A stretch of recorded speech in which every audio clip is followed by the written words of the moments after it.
la sangre rociada del sacrificio. Y mojará el sacerdote su dedo en la sangre, y rociará de aquella sangre 7 veces delante de Jehová hacia el velo del santuario. Y el sacerdote pondrá de esa sangre sobre los cuernos del altar del incienso aromático que está en el tabernáculo de reunión delante de Jehová, y echará el resto de la sangre del becerro al pie del altar del holocausto que está a la puerta del tabernáculo de reunión. Levítico 4, 6, 7. Hace muy poco tiempo prediqué sobre los tipos del sacrificio de nuestro Señor. El tema es amplio y de suma importancia. Comenzamos con la imposición de manos sobre la ofrenda y proseguimos al asunto extremadamente importante del sacrificio de la víctima. Ahora llegamos al tema del uso que se hacía de la sangre del sacrificio una vez que era inmolada la ofrenda. Pensando acerca de este tema, me parece oír una voz que me dice: quita tu calzado de tus pies, porque el lugar en que tú estás, tierra santa es. Este es el misterio central de nuestra religión, y es necesario que tengamos reverencia en nuestros corazones conforme nos aproximamos a él. La doctrina de la sustitución es el corazón de todo el asunto, y nuestros corazones necesitan ser levantados mientras hablamos de él. El propio Hijo de Dios, asumiendo la naturaleza humana, y en esa naturaleza desangrándose y muriendo en nuestro lugar y posición, es la revelación suprema, la maravilla de maravillas, la gloria del Dios glorioso. Muy bien podemos llenarnos de solemnidad y temor mientras meditamos en este tema. Oh, que el Espíritu de Dios esté con nosotros ahora, que su poder de derretir esté sobre esta vasta asamblea, que el predicador lo sienta, que los oyentes lo experimenten de tal manera que, unánimes, en espíritu y en verdad, lo miremos a él por el Espíritu eterno, ofrecido él mismo sin mancha a Dios. Los sacrificios bajo la ley eran variados de conformidad a los pensamientos predominantes en las mentes de las personas que los ofrecían y su condición especial ante Dios. Un holocausto, un sacrificio de paz o un sacrificio por el pecado podían ser traídos de conformidad a lo que los hombres querían ofrecer al Señor para tener comunión con Él o para confesar a Él sus pecados.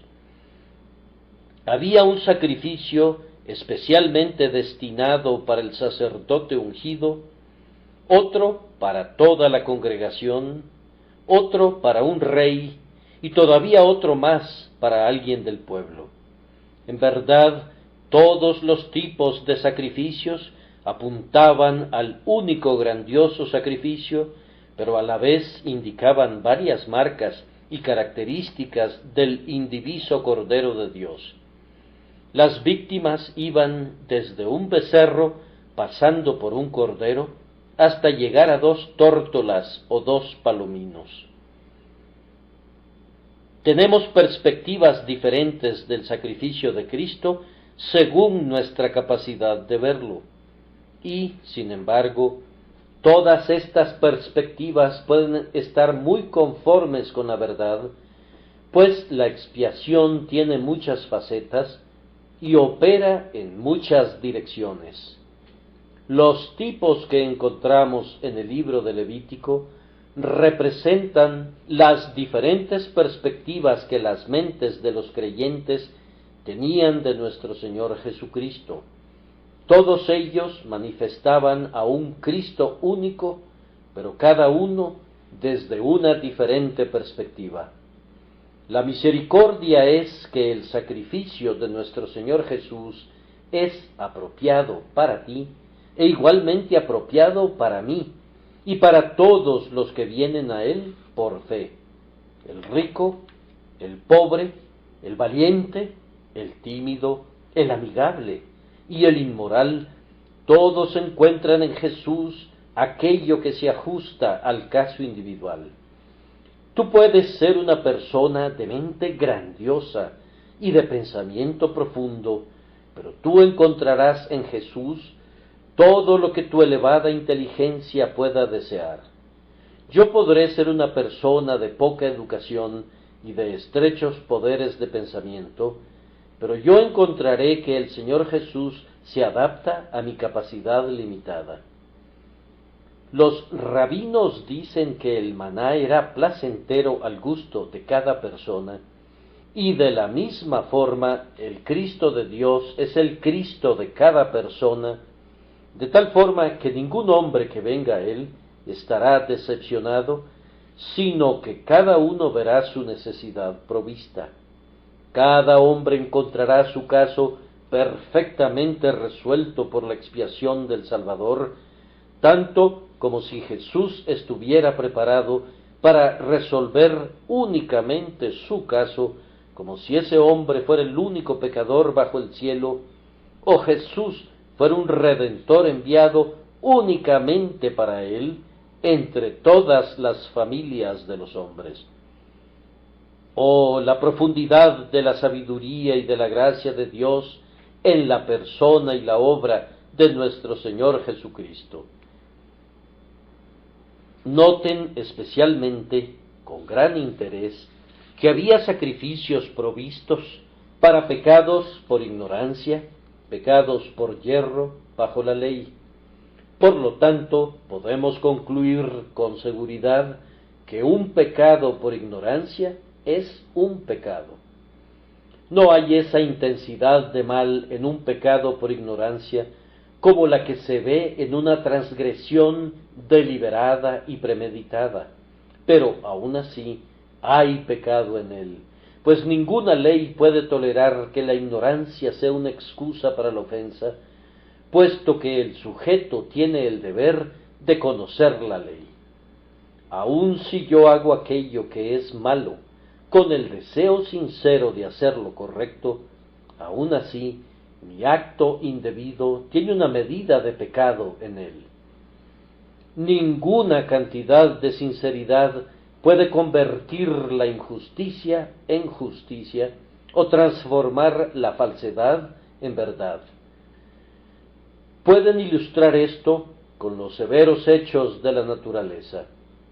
Ciertos inventores han creído que ellos podrían volar, y con una fe perfectamente honesta han saltado al vacío desde un elevado despeñadero, pero su honesta creencia no los ha salvado del resultado de violar la ley de la gravedad.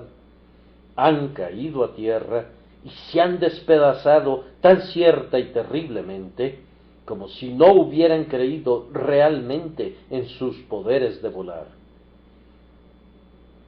Si un hombre toma un veneno mortal creyendo que es una medicina que proporciona salud, su sinceridad no impedirá el curso natural del resultado, morirá en su error. Así es precisamente en el mundo moral y espiritual. Los pecados cometidos en ignorancia todavía constituyen pecados ante el Señor, o de otra manera, no se habría provisto una expiación por ellos. Sin el derramamiento de sangre, no hay remisión ni siquiera de los pecados cometidos en la ignorancia. Pablo perseguía ignorantemente a los santos, pero de esa manera incurrió en pecados que requirieron ser lavados. Eso le dijo Ananías, y Pablo así lo sentía, pues él se autonombró el primero de los pecadores, ya que perseguía a la iglesia de Dios. Cuando el pueblo pecaba por ignorancia y el asunto estaba oculto a los ojos de la asamblea, Debían traer una ofrenda tan pronto como el pecado fuera conocido. Si tú has transgredido ignorantemente, hermano mío, puede llegar el momento cuando descubras que estabas pecando, y entonces tu corazón se deleitará cuando sepas que el Señor Jesús ha expiado tus pecados aún antes de que supieras que eran pecados. Me gozo grandemente al pensar que se haya provisto un sacrificio de esa naturaleza, puesto que puede resultar que el mayor número de nuestros pecados sean pecados de los que no hemos estado conscientes, ya que la dureza de nuestro corazón ha impedido que descubramos nuestro error.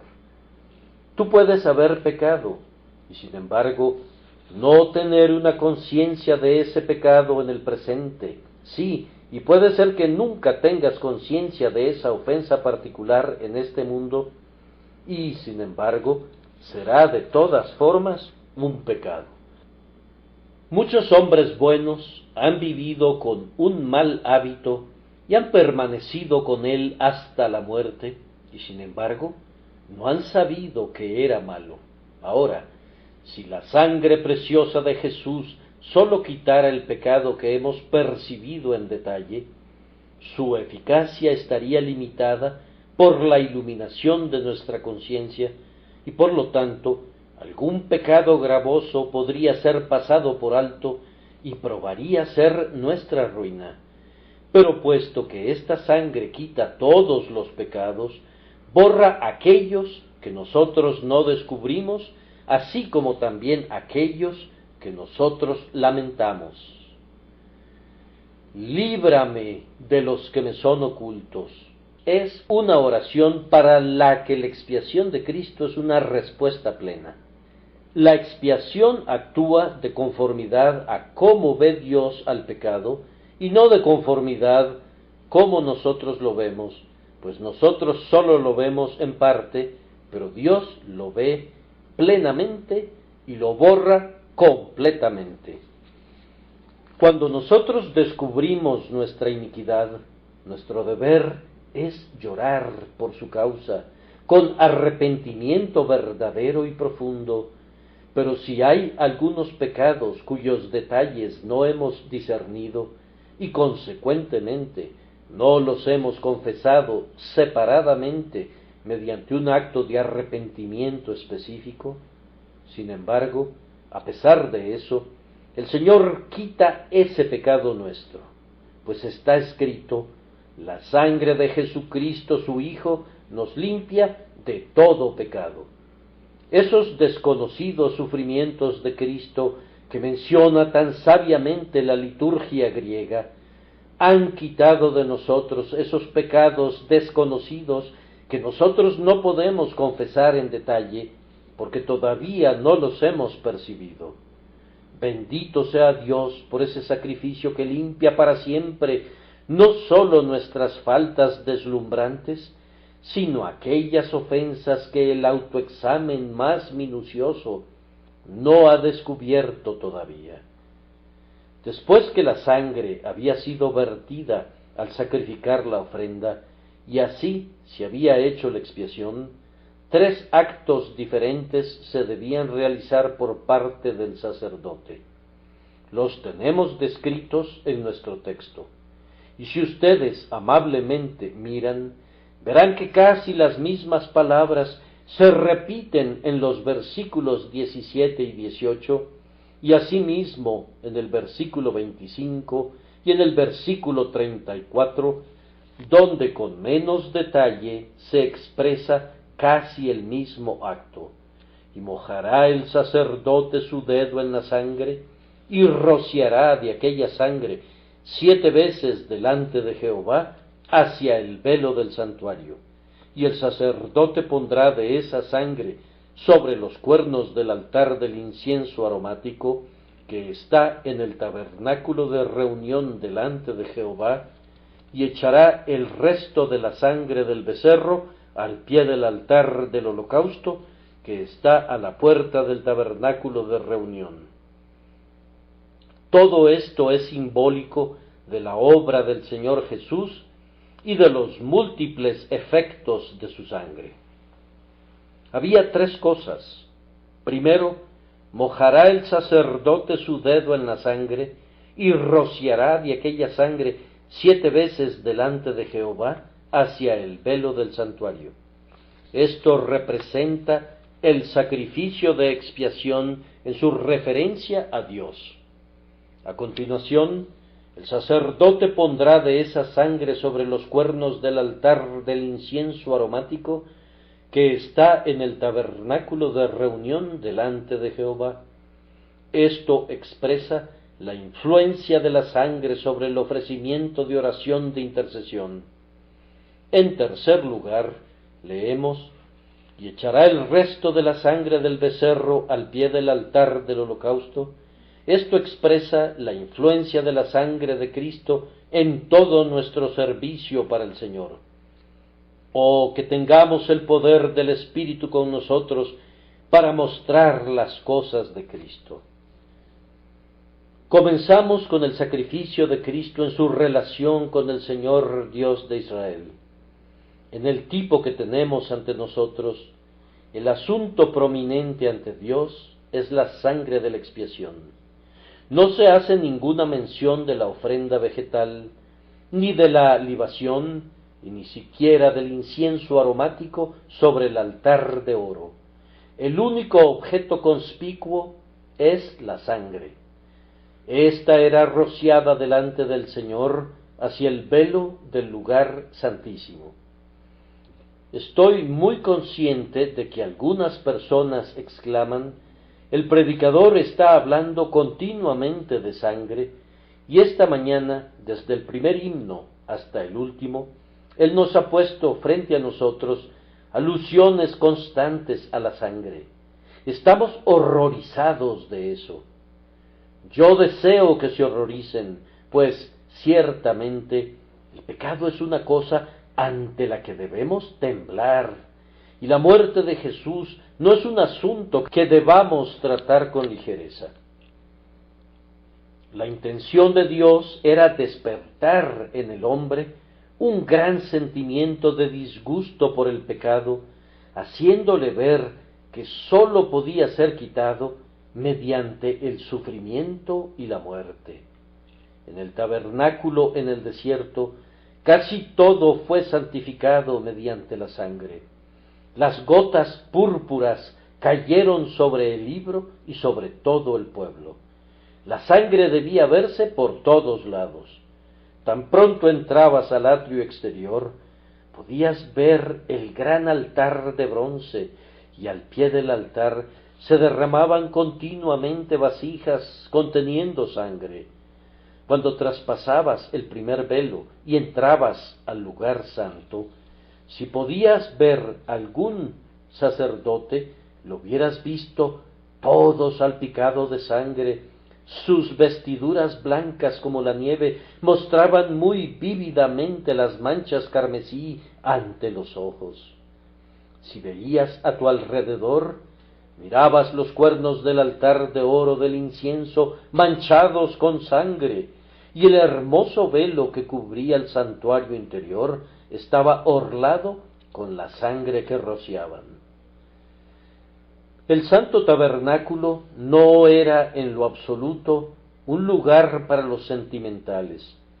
Sus enseñanzas emblemáticas tenían que ver con realidades terribles, de una manera tremendamente impresionante.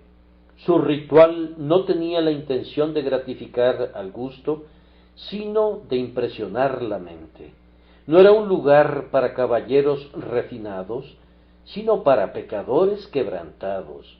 Por todos lados, el ojo ignorante podía ver cosas desagradables, pero la conciencia abrumada podía leer lecciones de paz y de perdón. Oh, que algunas de estas palabras mías pudieran motivar a quienes toman con ligereza el pecado a ser conmovidos ante esa cosa abominable. Yo quisiera que se llenaran de horror ante esa cosa detestable que no puede ser quitada con nada, excepto por aquello que está infinitamente más calculado para horrorizar a la mente educada que los ríos de sangre de los becerros y de los machos cabríos. Quiero decir, el sacrificio del propio Hijo de Dios, cuya alma fue hecha una ofrenda por el pecado. La sangre del sacrificio era rociada 7 veces hacia el velo del santuario, significando esto: primero, que la expiación hecha por la sangre de Jesús es perfecta en su referencia a Dios. A través de todas las Escrituras, como ustedes saben bien, 7 es el número de perfección, y en este lugar no hay duda de que se usa con esa intención. 7 veces es lo mismo que de una vez por todas. Contiene el mismo significado que cuando leemos, porque también Cristo padeció una sola vez por los pecados, y también somos santificados mediante la ofrenda del cuerpo de Jesucristo, hecha una vez para siempre. Es un acto completo. En este texto entendemos que el Señor Jesús ofreció a la justicia de Dios una expiación absolutamente completa y satisfactoria por su sufrimiento vicario y su muerte por los hombres culpables. No hay necesidad de ninguna otra ofrenda por el pecado. Consumado es. Él solo ha purgado nuestros pecados. En tiempos antiguos, antes de la venida de nuestro Señor, el velo colgaba oscuramente entre el lugar de la presencia gloriosa de Dios y su pueblo que se acercaba a Él para adorarlo. Sólo era levantado por un momento, una vez al año, y entonces sólo un hombre podía entrar al Santo de los Santos de entre todos los hombres por un breve espacio, pues el camino hacia el lugar santísimo no había sido hecho manifiesto, pero la sangre era rociada hacia el lugar donde la gloria de Dios tenía el agrado de morar, indicando que el acceso a Él sólo podía ser por medio de la sangre. Aunque ese moderno pensamiento querrá contradecirme, no cesaré de afirmar perpetuamente que el resultado más grande de la muerte del Señor Jesús fue en lo relacionado con Dios. No sólo nos reconcilia con Dios por su muerte y convierte nuestra enemistad en amor, sino que Él ha llevado el castigo de nuestra paz, y así engrandeció la ley y la hizo honorable. Dios, el juez de todos, puede pasar por alto la transgresión, la iniquidad y el pecado sin violar su justicia. La sangre de la ofrenda por el pecado era rociada delante del Señor, porque el pecado estaba delante del Señor. David dice: contra ti solo he pecado. Y el hijo pródigo clama: he pecado contra el cielo y contra ti. El sacrificio de Cristo es así principalmente una propiciación ante Dios. Tan plenamente es una vindicación de la justicia divina, que esta perspectiva de la expiación es suficiente para cualquier hombre, aunque no obtenga ninguna otra. Pero que tenga mucho cuidado de no confiar en una fe que no mire a la gran propiciación. Esta es la perspectiva que salva al alma, la idea que pacifica a la conciencia y gana al corazón. Nosotros creemos en Jesús como la propiciación por el pecado. Las luces que se derraman desde la cruz son muy variadas, pero así como los rayos de todos colores se encuentran en la blanca luz del día, así todas las múltiples enseñanzas del Calvario se encuentran en el hecho de que Jesús sufrió por el pecado, el justo por los injustos.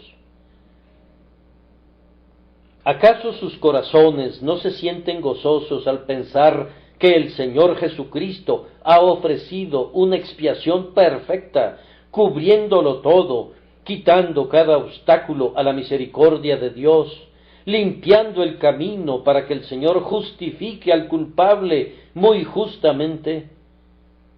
Ningún hombre necesita traer nada más, ni ninguna cosa propia con la cual apaciguar la ira de Dios, pero puede venir tal como es, culpable y manchado, y utilizar como argumento esta preciosa sangre que ha llevado a cabo una expiación eficaz por él. Oh alma mía, acepta esta doctrina, siente las dulces experiencias que fluyen de ella, y ponte ahora en la presencia de Dios sin temor, pues 7 veces ha hablado la sangre a favor tuyo ante Dios. Observen a continuación que no solamente es en sí misma perfecta la expiación, pero que la presentación de esa expiación es perfecta también. Rociar la sangre 7 veces era un tipo de Cristo como sacerdote, presentándose al Padre como un sacrificio por el pecado. Esto se ha llevado a cabo plenamente. Jesús ha llevado a cabo la propiciación en el santuario y se presentó ante la presencia de Dios a favor nuestro. Aquí están las propias palabras del apóstol. Por su propia sangre entró una vez para siempre en el lugar santísimo, habiendo obtenido eterna redención. No es nuestra presentación de la sangre, sino la presentación que hace Cristo de la sangre lo que ha efectuado la expiación, como tampoco consiste en que nosotros veamos la sangre, sino que Jehová vea la sangre, lo que nos permite escapar, como fue escrito concerniente a la Pascua: y veré la sangre y pasaré de vosotros. Jesús, en este momento, coloca su expiación ante la vista de un Dios justo y por tanto es el juez de toda la tierra, capaz de mirar al culpable con ojos de misericordia. Quedémonos perfectamente satisfechos de que todo lo que requerimos para acercarnos a Dios ha sido hecho a favor nuestro, y ahora podemos acercarnos libremente al trono de la gracia celestial. Ya no estamos más lejos de Dios, sino que ahora, acercados por la preciosa sangre, aceptados en el bien amado, permanecemos cerca de su corazón. Ahora pasamos a unos cuantos pensamientos acerca de nosotros en relación a este tipo.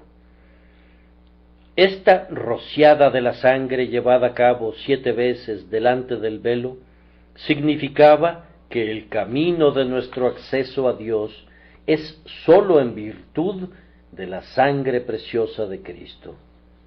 ¿Has sentido alguna vez un velo colgando entre tú y Dios? En verdad no hay ninguno, pues Jesús lo ha quitado por medio de su carne. En el día en que su bendito cuerpo fue ofrecido, el velo del templo se partió en 2, de arriba hacia abajo, mostrando que no hay nada ahora que separe al creyente de su Dios. Pero si todavía piensas que existe tal velo que separa, si sientes como si el Señor se hubiera escondido, si estás tan desanimado que temes que no te podrás acercar jamás al propiciatorio, entonces rocía la sangre delante del trono de la gracia, derrámala en ese velo que aparenta separarte de tu Dios. Deja que tu corazón vaya hacia Dios, aun si no puedes alcanzarlo, y deja que esta sangre vaya delante de ti, pues puedes estar seguro de que nada puede disolver los obstáculos, ni darte un acceso abierto a Dios, excepto la sangre de Jesucristo, el Hijo de Dios. Puedes estar seguro de que ya has venido a Dios si con valor, si tímidamente con un dedo tembloroso no haces sino rociar la sangre en la dirección que tu fe anhela seguir. Si tú mismo no puedes presentar la expiación de Cristo con la mano firme de fe intrépida, recuerda que la propia mano de Cristo ha presentado la propiciación mucho antes, y por tanto la obra no fracasará por causa de tu debilidad. Oh, que por una sencilla confianza en el Señor, tu Redentor, puedas hoy imitar el ejemplo del sacerdote bajo la ley, pues Jesús te hace sacerdote por el Evangelio. Puedes ahora mirar al Señor y utilizar como argumento esa sangre que prevalece en todo, que nos acerca a nosotros, que una vez estábamos lejos. Con frecuencia he admirado ese bendito precepto evangélico: mirad a mí y sed salvos todos los términos de la tierra, pues supongan que no puedo ver, sin embargo, si miro, tengo la promesa de ser salvo. Si hay bruma o una nube entre mí y la serpiente de bronce, sin embargo, si miro en esa dirección, seré sanado. Si no puedo discernir todas las glorias de mi Señor y Salvador, sin embargo, si miro con una mirada de confianza, Él me salva. Vuelvan, pues, sus ojos abiertos a medias, que sólo por un rincón admiten la luz, vuélvanlos, digo, hacia Dios y hacia Cristo, y sepan que por causa de la sangre que expía, ustedes son salvos. El camino bañado de sangre es el único que pueden andar los pies de un pecador si quiere venir a Dios. Es sencillo, claro y abierto. Vean, el sacerdote tenía el Evangelio en la punta de sus dedos. En cada movimiento de su mano lo predicaba, y el efecto de tal predicación permanecía en todos los sitios donde las gotas encontraban un lugar de descanso. Además, pienso que la sangre era rociada sobre el velo 7 veces para mostrar que una contemplación deliberada de la muerte de Cristo es grandemente para nuestro beneficio. Cualquier otra cosa pueden tratar con ligereza, pero el sacrificio del Calvario debe ser considerado seriamente una y otra vez. Aún 7 veces debe meditarse. Lean la historia de la muerte de nuestro Señor en los 4 evangelistas y ponderen cada detalle hasta que estén familiarizados con sus aflicciones. Quisiera que se supieran la historia de memoria, pues nada le hará más bien al corazón. Lean de nuevo el Salmo 22 y el capítulo 53 de Isaías cada día, si tienen alguna inquietud de corazón acerca del pecado, y pídanle a Dios que los ilumine para que puedan ver la grandiosidad extrema de su gracia para con nosotros en Cristo Jesús. Oh, que ustedes pudieran creer en el Cordero de Dios con todo su corazón. Los ángeles anhelan mirar en estas cosas. Por tanto, les ruego, no descuiden una salvación tan grande. Piensen con amor en el sacrificio de expiación. Deben considerarlo una segunda vez. Háganlo una tercera vez, háganlo una cuarta vez, háganlo una quinta vez, háganlo una sexta vez, háganlo una séptima vez. Recuerden también que esto establece cuán grande ha sido nuestra culpa, puesto que la sangre debe rociarse 7 veces antes de que la obra de expiación pueda ser vista plenamente por ustedes. Nuestra culpa es 7 veces negra, por tanto, tiene que haber una limpieza que lave 7 veces. Si ustedes argumentan la sangre de Jesús una vez y no obtienen paz por eso, arguméntenla nuevamente. Y si la carga todavía permanece en su corazón, continúen argumentando con el Señor, utilizando el único argumento que prevalece, y este es que Jesús derramó su sangre. Si por el momento presente ustedes no obtienen paz mediante la sangre de la cruz, no concluyan por eso que su pecado es demasiado grande para ser perdonado, pues no es así. Todo pecado y blasfemia será perdonado a los hombres. Un conocimiento más pleno de Él, que ha conseguido la paz mediante su sangre, calmará la tempestad de sus mentes. Cristo es un grandioso Salvador para grandes pecadores, y su preciosa sangre puede quitar las manchas más negras de la iniquidad. Véanla rociada 7 veces por el pecador, 7 veces contaminado, y descansen sus almas en él, aunque 7 demonios hayan entrado en ustedes. Dios, que nos ordena perdonar aún hasta 70 veces 7, no establece límites para su propio perdón. Reflexionen con seriedad que si su caso les parece a ustedes muy difícil, puede ser tratado por esta sangre rociada 7 veces.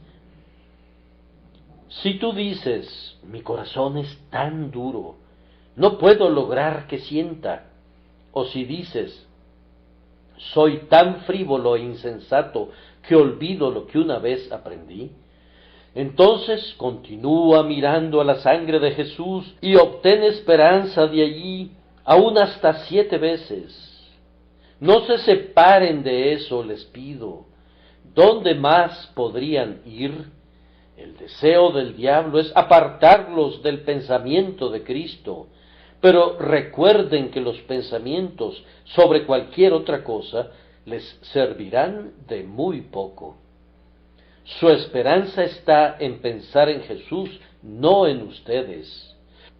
Mastiquen y digieran un texto como este cada mañana, por lo cual puede también salvar perpetuamente a los que por él se acercan a Dios.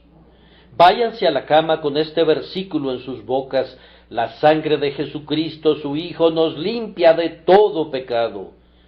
O este, al que a mí viene, no le echo fuera.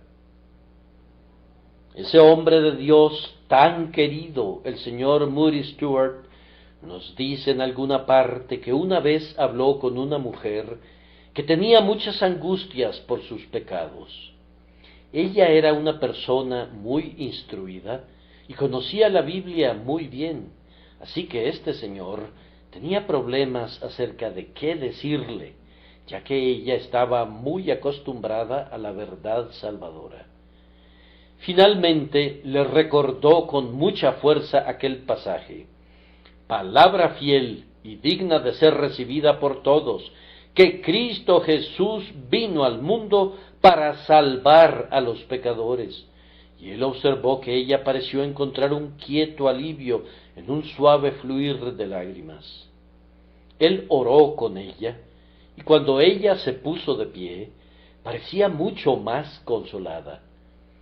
Viéndola al día siguiente, y mirando su rostro sonriente, y encontrándola llena de descanso en el Señor, le preguntó: ¿qué fue lo que causó tu liberación? Oh, respondió ella, fue el texto: Cristo Jesús vino al mundo para salvar a los pecadores. ¿Sabías eso antes?, le preguntó el señor Stuart. Sí, ella sabía las palabras desde antes, pero descubrió que en lo más profundo de su corazón ella había creído que Jesús vino para salvar a los santos y no a los pecadores.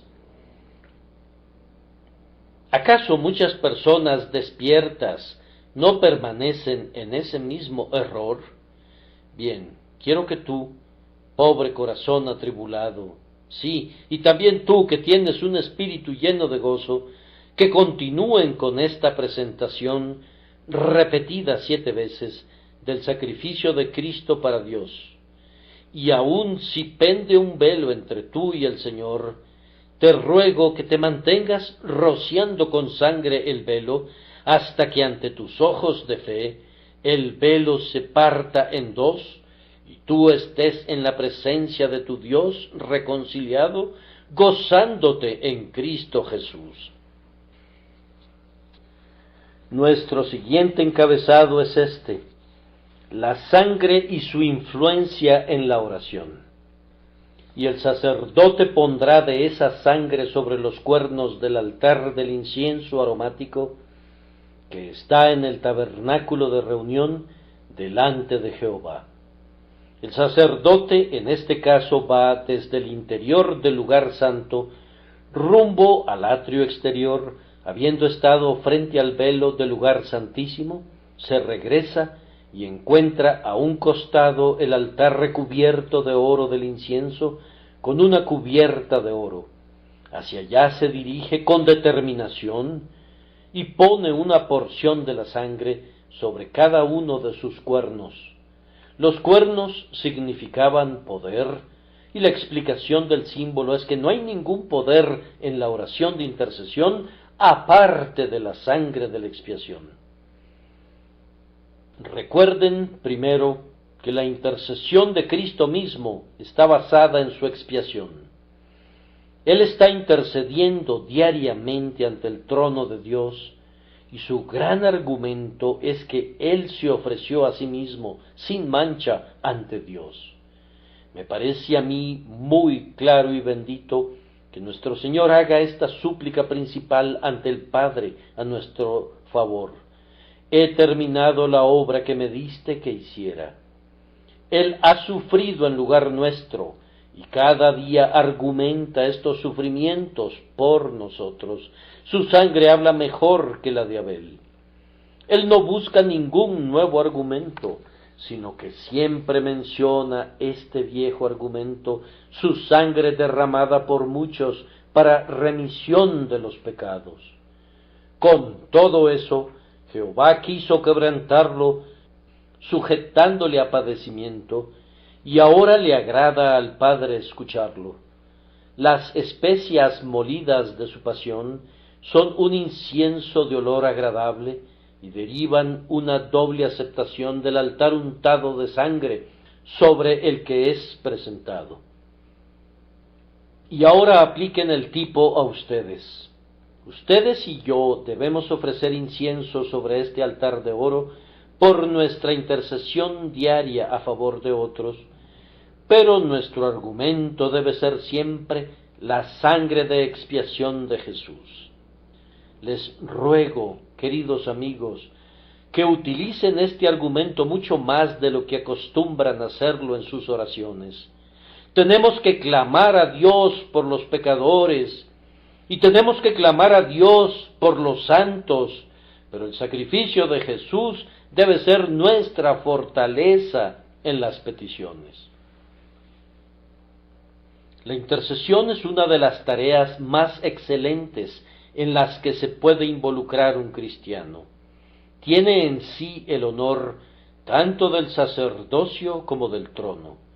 El altar del incienso tiene que estar continuamente echando humo ante el Señor Dios de Israel, no sólo en las reuniones públicas de oración, sino también en nuestras súplicas privadas. Continuamente debemos estar suplicando por nuestros hijos, por nuestros amigos, por nuestros vecinos, por aquellos que tienen esperanza y aquellos que parecen no tenerla. Pero el gran argumento debe ser siempre: por tu agonía y tu sudor sangriento, por tu cruz y pasión. Ofrece el dulce incienso del amor y fe y esperanza, y descansa sobre los carbones ardientes de un fuerte deseo, pero unta la sangre en el cuerno de tu altar. La sangre tiene una voz que perfora los cielos. Venganza, clama la sangre de Abel, pero la rica sangre de Jesús inmolado, paz, clama fuertemente por todas sus venas. Tengan cuidado de no introducir ningún otro argumento, o si utilizan otro, debe ser algo muy subsidiario a este argumento principal. Podemos decir: oh Señor, salva a los hombres, porque sus almas inmortales son preciosas. Sálvalos para que escapen de una miseria sin fin y para que puedan manifestar el poder de tu gracia. Sálvalos también para que tu palabra no regrese a ti vacía y que tu iglesia pueda ser construida por sus medios. Pero nunca debemos estar contentos con estos argumentos. Debemos incluir el nombre de Jesús, pues cualquier cosa que pidamos en ese nombre, la recibiremos. Aquel que una vez derramó su alma hasta la muerte y ahora intercede por los transgresores, se asegurará de que nuestras súplicas no sean rechazadas. En todas nuestras intercesiones debemos recordar al Calvario. El altar del incienso para nosotros debe ser rociado siempre en el cuerno de su fortaleza con la sangre. Y, muy amados hermanos, como este debe ser el argumento de nuestra intercesión, también debe ser nuestro impulso cuando intercedamos. Cuando oramos nos acercamos, por decirlo así, a este altar de oro y lo contemplamos. ¿Qué es lo que vemos? Manchas de sangre. Lo contemplamos una y otra vez y vemos manchas de color carmesí, mientras todos los cuatro cuernos están teñidos de sangre. Mi Señor derramó su alma hasta la muerte por los hombres, ¿y acaso yo no voy a derramar mi alma en sinceridad viva cuando oro? ¿Puedes ahora doblar tu rodilla para suplicarle a Dios y sentir que tu corazón no argumenta la bondad de los hombres al ver que tu Señor ha entregado su vida para que ellos puedan ser salvos? Las frías plegarias y las súplicas apagadas desaparecerían si tan solo recordáramos cómo amó Jesús, cómo estando en agonía sudó gruesas gotas de sangre. Hermanos, tristemente somos dignos de censura por olvidar la oración de intercesión. No podría decirles cuánta bendición dejamos de recibir debido a que no oramos importunamente por los que nos rodean. Que el Señor nos despierte, que nunca permita que seamos indiferentes al uso precioso del propiciatorio. Cuando el ya fallecido doctor Bacchus se encontraba enfermo y cercano a su muerte, un cirujano lo visitó, y cuando ya se iba por la puerta, se le vio platicando con el sirviente. El buen teólogo anciano le solicitó a su ayudante que le dijera lo que le había dicho el cirujano. Después de una pausa le dijo: querido señor, me dijo que no lo abandonara ni un momento, pues usted no podría vivir más de media hora. Entonces, dijo el santo, ayúdame a levantarme de la cama, déjame ponerme de rodillas y pasar mi última media hora sobre la tierra, orando por la iglesia de Dios y por la salvación de los hombres. Cuán bendita manera de pasar la última media hora de una persona. Mejor diré, cuán bendita manera de pasar una media hora en cualquier momento. Pruébenlo hoy. No conozco ningún otro método de beneficiar a nuestros amigos que sea más constantemente abierto a todos nosotros que ese de la oración de intercesión. Y no puedo darles un argumento mejor del por qué deben usarlo que el Señor de ustedes ha rociado el altar de oro de la intercesión con su propia sangre. Donde Él derramó su sangre, ¿no derramarán ustedes sus lágrimas? Él ha dado su corazón sangrante por los hombres, ¿no darán ustedes sus labios para que intercedan? Pienso también que untar los cuernos del altar con sangre tiene la intención de darnos un gran ánimo y seguridad siempre que venimos a Dios en oración. Nunca den por perdido a alguien, independientemente de cuán malo sea.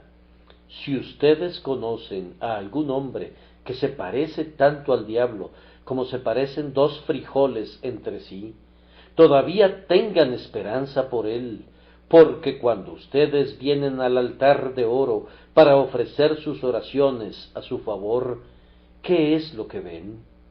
Pues allí está la sangre de Cristo. ¿Qué pecado hay que esa sangre no pueda quitar? Oh, dirá alguno, ¿acaso Jesús murió por pecadores como este hombre? Y yo voy a perder mi esperanza por ese hombre, y por tanto voy a rehusar a orar por él. Este es un argumento lógico. Nosotros somos lentos para trabajar por otros hombres, debido a que somos lentos de corazón para esperar su salvación, y esto se desprende de nuestra estrecha perspectiva de nuestro Señor Jesús. Yo oro para que ustedes amplíen sus ideas acerca de la misericordia de Dios y del poder de Cristo para limpiar. No oren con una fe fantasma, sino con una sólida confianza, diciendo, Señor, no hago sino seguir con mis lágrimas allí donde tú has estado con tu sangre. Estoy suplicando por el perdón de este hombre, y tú también estás intercediendo por los transgresores. Estoy pidiendo por aquellos que tú has comprado con tu sangre, y por tanto tengo la confianza de que mi deseo está en consonancia con tu voluntad, y que seré escuchado en el cielo, el lugar donde tú habitas. Cuando oremos, argumentemos con vehemente deseo la sangre de Jesucristo. Tal vez menos peticiones, pero más argumentos acerca de los méritos de Cristo harían mejores oraciones. Si no nos extendiéramos tanto en lo que pedimos, pero si nos extendiéramos más en la razón por qué debemos obtenerlo, podríamos prevalecer con mayor facilidad. Yo sugiero que usemos menos clavos, pero que esos clavos sean clavados con el martillo manchado de sangre del Calvario y remachados con este argumento por Cristo Jesús. Que este tipo de oración sea usado por todos nosotros, tanto en privado como en público, y entonces debemos prevalecer y prevaleceremos. El tiempo vuela demasiado rápidamente el día de hoy, y por tanto debo pasar por alto muchas cosas que había considerado mencionar. El último punto es la sangre en su influencia sobre todo nuestro servicio. Ustedes ven que hemos venido caminando desde el velo hacia afuera, pasando por el altar de oro, y ahora salimos del lugar santo hacia el atrio exterior, y allí, al aire libre, está el grandioso altar de bronce, el primer objeto que el israelita veía cuando entraba al recinto sagrado. Apenas traspasaba las puertas del tabernáculo, su ojo se posaba sobre el gran altar de bronce, sobre el cual se ofrecían los holocaustos y las ofrendas eran presentadas al Señor. Era al pie de este altar de bronce que se derramaban de manera continua las vasijas conteniendo sangre, de tal forma que el altar estaba enrojecido de ella, y el suelo alrededor del altar estaba remojado de líquido sanguíneo. Ese altar representa muchas grandes cosas, y entre ellas a nuestro Señor Jesús presentándose a sí mismo a Dios como un sacrificio aceptable. Siempre que piensen en nuestro Señor como una ofrenda de olor agradable a Dios, nunca separen de sus mentes ese hecho de que fue sacrificado por el pecado, pues todo el servicio de nuestro Señor está teñido por su muerte expiatoria. Es un gran error cuando estén tratando de explicar cualquiera de los sacrificios explicados en Levítico, quedarse enteramente en una sola perspectiva, pues hay una bendita unión de todos ellos en Cristo. Las ofrendas de un olor grato eran todas ellas, en cierto sentido, ofrendas por el pecado. Hay claras indicaciones de esto. Al mismo tiempo, la ofrenda por el pecado no era del todo una abominación, pero en parte era un olor agradable, pues la grosura, como lo hemos visto en la lectura de hoy, era presentada sobre el altar. Lo que Dios ha unido, no lo separe el hombre. Ustedes pueden mirar a su Señor desde varias perspectivas y pensar de manera separada en su vida y en su muerte, pero nunca estereotipen aún esa división, pues su muerte fue el clímax de su vida y su vida fue necesaria para su muerte. Siempre piensen en Jesús, en todas sus meditaciones sobre Él, como presentándose a sí mismo a Dios y derramando su alma hasta la muerte como una expiación. Cuando veo ese gran altar de bronce, no olvido cómo nuestro Señor fue aceptado por Dios, pero cuando veo los ríos de sangre al pie del altar, se me recuerda el hecho de quien llevó Él mismo nuestros pecados en su cuerpo sobre el madero. Viendo el tipo en referencia a nosotros mismos, aprendamos que siempre que vengamos a ofrecer cualquier sacrificio al Señor, debemos tener cuidado de presentarlo por el poder de la sangre preciosa de Cristo.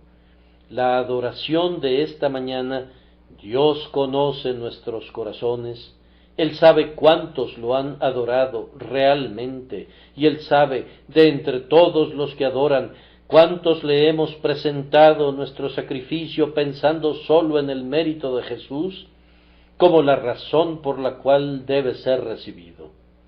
Cuando se levantan después de estar de rodillas en la oración matutina, ¿han argumentado realmente la preciosa sangre? Sus peticiones no van a ser aceptables a Dios de ninguna otra manera. Cuando están orando a la caída de la tarde, están hablando con el Padre Celestial, ¿tienen sus ojos sobre Cristo?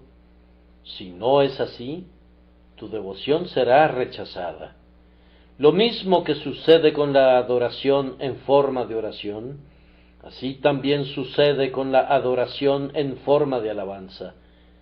Los sonidos dulces son muy deleitosos cuando cantamos alabanzas a Dios, pero a menos que el altar sobre el que colocamos nuestros salmos y nuestros himnos esté manchado de sangre, no serán aceptados a pesar de su belleza musical. También traemos a Dios nuestras ofrendas conforme Él nos prospera. Confío que todos estamos preparados a darle a Él una porción de nuestras ganancias, pero presentamos esa porción sobre el altar que santifica al dador y a la porción, vemos sobre él la sangre de Cristo, y presentamos nuestro oro y nuestra plata mediante eso que es mucho más precioso. Si no es así, muy bien podemos retener nuestro dinero en nuestros bolsillos. Cuando vayan esta tarde a la escuela dominical, o salgan a las calles a predicar, o se pongan a distribuir folletos, van a presentar a Dios su santo trabajo a través de la sangre preciosa. Solo hay un altar sobre el cual Él aceptará sus servicios, y ese altar es la persona de su amado Hijo, y en este tema Jesús debe ser visto como derramando su sangre por nosotros. Nosotros debemos ver que la expiación está conectada con cada cosa santa. Yo creo que nuestros testimonios de Dios serán bendecidos por Dios en la proporción que mantengamos el sacrificio de Cristo siempre por delante.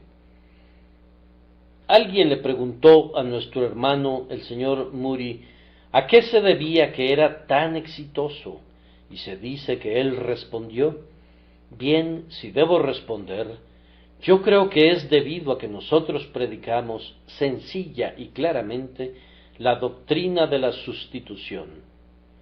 Con ese comentario dio en el clavo. Esa es la doctrina salvadora. Mantengan eso siempre en su mente y preséntenla a la consideración de las mentes de aquellos que ustedes quieren beneficiar. Que el Señor vea que ustedes están pensando todo el tiempo en su amado Hijo. Y, amados, ¿no piensan ustedes que este derramamiento de la sangre al pie de este altar de bronce nos indica cuánto debemos traer allí? Si Jesús ha traído su vida allí y se entregó a sí mismo sobre él, ¿no debemos traer nosotros todo lo que somos y todo lo que tenemos y consagrar todo a Dios? ¿No debemos ofrecer un sacrificio magro y flaco, o uno que está medio muerto o quebrado o enfermo? Pero traigamos lo mejor en su mejor apogeo y presentémoslo alegremente ante el Altísimo por medio de la sangre preciosa. Alguien preguntó de un joven que se había unido a la iglesia recientemente, ¿acaso es él y E? Y otro le respondió, ¿qué quieres decir con eso? Pues, dijo el primero, quiero decir, ¿está él enteramente entregado a Cristo? ¿Se da él en espíritu, alma y cuerpo a Jesús? Ciertamente cuando vemos el altar con Cristo mismo sobre él y su sangre derramada allí, debemos reconocer que si podemos pasar nuestra vida entera trabajando llenos de celo y luego morir la muerte de un mártir, no habríamos entregado ni la mitad de lo que ese amor asombroso merece. Debemos ser estimulados y avivados por la visión de la sangre sobre el altar de bronce.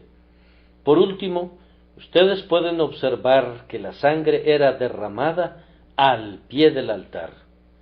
¿Qué podría significar eso, sino que el altar de la ofrenda de acción de gracias estaba sobre y se erigía desde una base de sangre? Así, todas nuestras obras para Dios, nuestros sacrificios por su causa, deben surgir del amor que Él ha manifestado en la muerte de su amado Hijo. Nosotros lo amamos porque, ustedes saben el por qué, porque Él nos amó primero. ¿Y cómo sabemos que Él nos ama? Miren a la muerte de Jesús como la evidencia más segura. Yo anhelo poner todo mi ser sobre ese altar y sentiría al hacerlo que a pesar de todo ello no le estoy dando absolutamente nada a mi Dios, sino solo presentándole a Él lo que su amado Hijo ha comprado 1.000.000 de veces al haber derramado la sangre de su vida. Cuando hayamos hecho todo, todavía seremos siervos inútiles, y lo diremos. Todo lo que hemos dado a Dios ha sido presentado como producto de la gratitud por el hecho de que de tal manera nos amó Dios a nosotros, que ha dado a su Hijo unigénito para que muriera por nosotros, para que tuviéramos vida a través de Él.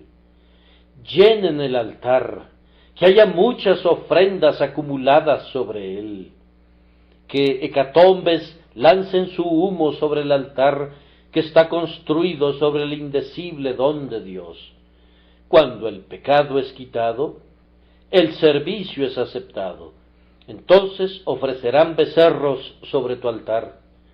No intenten presentar ninguna ofrenda de obras propias hasta entonces, pues los pecadores que no han sido perdonados traen ofrendas inaceptables. Primero, que la sangre sea reconocida y dejen que la expiación plena sea gozada. El servicio prestado a Dios con un deseo de mérito personal es abominable a sus ojos, pero cuando nuestro mérito se encuentra todo en la divina persona de su Hijo, entonces Él nos aceptará y también a nuestra ofrenda en Cristo Jesús. Que Dios les conceda, amados oyentes, ser aceptados en el amado. Amén.